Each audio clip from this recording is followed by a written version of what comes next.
Have you ever been called impertinent? Maybe someone accused you of being too bold, too forward, or perhaps even disrespectful. But what if I told you that being impertinent could be the key to breaking free from the ordinary and unlocking your true potential? Today, we're diving deep into the word impertinent, its meaning, its history, and how it can inspire us to challenge conventions and think bigger. Let's start with the basics. The word impertinent has two main meanings. First, it refers to behavior that is rude or disrespectful, like asking inappropriate questions or crossing social boundaries. But there's another layer. It also means something irrelevant or not to the point. For example, a comment that doesn't belong in a conversation could be called impertinent. In British English, it's pronounced impertinent, while in American English, it's impertinent. Try saying it with me, impertinent. Feels powerful, doesn't it? Now, let's travel back in time. The word impertinent comes from Middle English, borrowed from Old French and Latin roots. In Latin, im means not, and pertinence means relevant or to the point. Originally, it simply meant something unrelated or unconnected.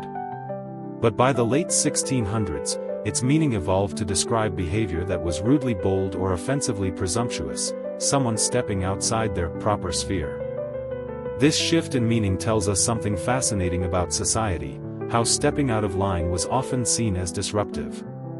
But isn't disruption exactly what leads to innovation? So here's where it gets interesting. Being impertinent isn't always negative. Sometimes, it's about questioning norms and refusing to accept limits.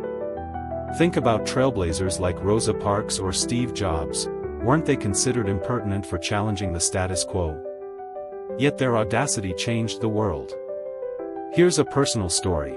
I once asked a senior executive a question everyone else was too afraid to ask. It was deemed impertinent, but that question sparked a conversation that led to meaningful change in our organization. Sometimes, you have to risk being labeled as too much to make a difference. Let's expand our vocabulary toolbox. Synonyms for impertinent include words like impudent, cheeky, audacious, and presumptuous. On the flip side, antonyms include respectful, polite, and mannerly.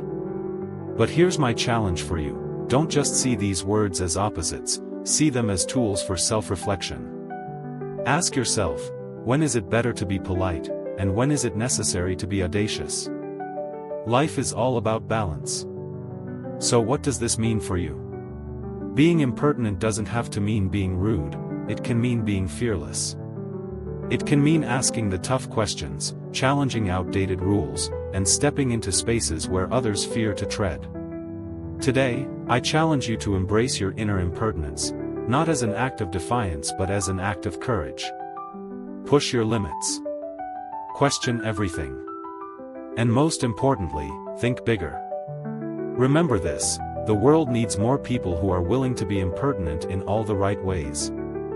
If this message resonated with you, hit that like button and share this video with someone who needs a little inspiration today. And don't forget to subscribe for more thought-provoking content. Let's keep challenging the status quo, together.